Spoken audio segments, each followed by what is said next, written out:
And that, children, is why our Bolivian friends call it Lake Titicaca.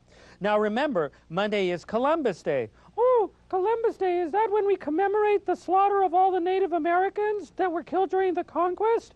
No, no, no, no. That is Columbus Day, that we celebrate the conquest of America, the discovery of America.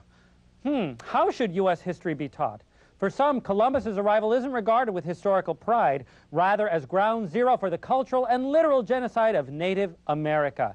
Thus, proponents of a new history espouse a less Eurocentric approach to the great American tale. Those opposing, saying that painting our European ancestors as destructive invaders is inaccurate and unhealthy to our social psyche. It's time to put on your thinking caps as we voyage into the divergent cultural perspectives in American history on the next Cafe California. You know, kids, you gotta start wearing shoes to school because the other...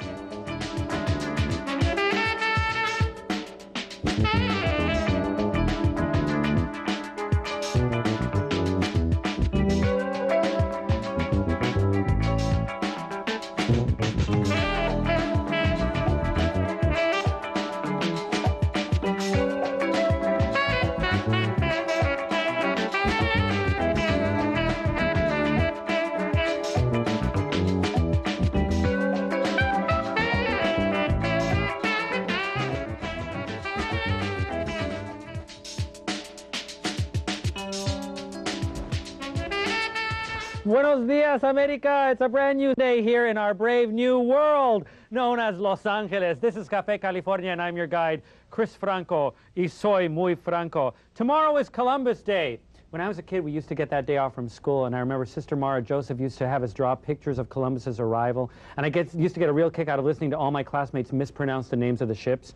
The Nina, the Piñata, and the Santa Marimba. To discuss the correct pronunciations of these seaworthy vessels and the subsequent historical events they wrought, we've assembled a fine panel of experts on all things American. First off, we have Libertad Alaya. She is a youth coordinator with El Partido La Raza Unida and an educator. She teaches high school students about their pre-Columbian and Chicano history. She is a bilingual tutor for an elementary school, and she believes that in order for Latinos to succeed, they must be educated about their traditions, culture, and heritage. Thank you for being here, Libertad. We also have Dr. Magali Lavandez, is that correct? Lavandez. Thank you. She is a professor of education and coordinator of bilingual bicultural education at Loyola Marymount University. She's an accomplished author who has developed teacher preparation courses for and supervised bilingual teacher candidates. Thank you for being here, Doctora. Thank you. Mimi Lozano is president of the Society of Hispanic Historical and Ancestral Research, also known as SHARE. She received this year's Lincoln Hispanic Community Leadership Award. And you also participate in light opera, and I love light opera. You are a dancer. I'm a singer. We'll do Gilbert and Sullivan. Just watch later on.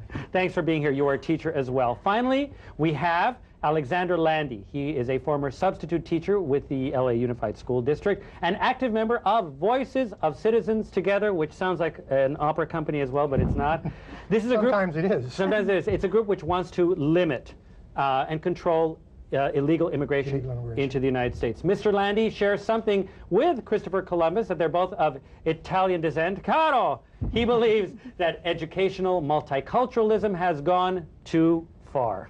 Correct. Our topic, here we go, ladies and gentlemen. Until the mid-70s, when I was in grammar school, U.S. history was taught from an ethnocentric European perspective that rarely took a look into the valued contributions and the realities of the ethnic Americans.